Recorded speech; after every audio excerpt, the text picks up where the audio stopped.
தம்பி வீட்டுக்கு வந்திருக்கேன். பக்கத்தில் தான் செகண்ட் மைண்ட்ஸ் இருக்குது, நாய்க்குட்டி இருக்குது. இங்கே அங்கே அந்த வீட்டில் இருக்க மாதிரி எங்கேயும் பூக்கள்லாம் இருக்குது பாருங்க, நந்தியாவட்ட பூ. இங்கே பார்த்தீங்கன்னா வாசல் என்ட்ரன்ஸ்லேயே பாருங்கள் எவ்வளோ அழகாக ஹேங்கிங் பண்ணி வச்சுருக்காங்க ஃப்ளவரு.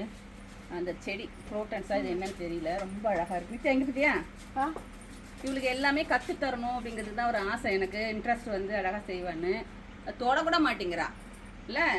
சரி இங்கே வா பார்க்கலாம்.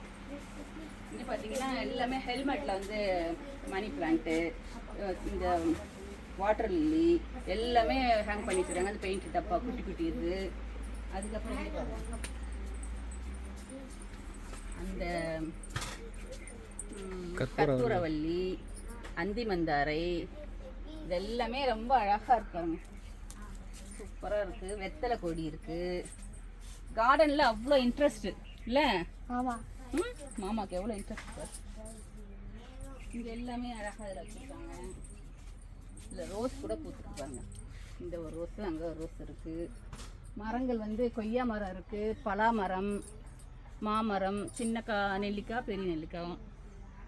அப்புறம் அது என்னது மூங்கில் எல்லாமே இருக்குது. ரொம்ப சூப்பராக இருக்குது. உனக்கு பிடிச்சிருக்காங்க? மாமா வீடு பிடிச்சிருக்கா? நம்ம இங்கே இருக்கலாமா? தண்ணியும் நல்ல வசதியாக இருக்குது. தண்ணி வசதி இருக்கிறதுனால செடிகள்லாம் நல்லா பிருந்தாவனம் மாதிரி அழகாக. சிலருடைய கைராசிக்கு எது போட்டாலும் வரும்னு சொல்லுவாங்களோ, அந்த மாதிரி என் தம்பி கைராசி எது தொட்டாலுமே சூப்பராக வந்துடும். சரியான பராமரிப்பு இருக்கணும், அதே மாதிரி அது மேலே இன்ட்ரெஸ்ட் இருக்கணும். செடி கொடிங்க கூட நம்ம பேசினாலே அது நல்லா இன்னும் செழிப்பாக வளரும்.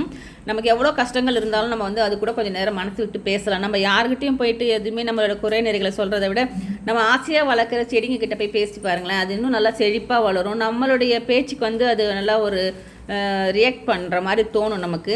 அதுவே நமக்கு வந்து சந்தோஷமாக இருக்கும். நானும் நிச்சயிஸ்டியும் அதை தான் என்ஜாய் பண்ணிகிட்ருக்கோம். ஓகே.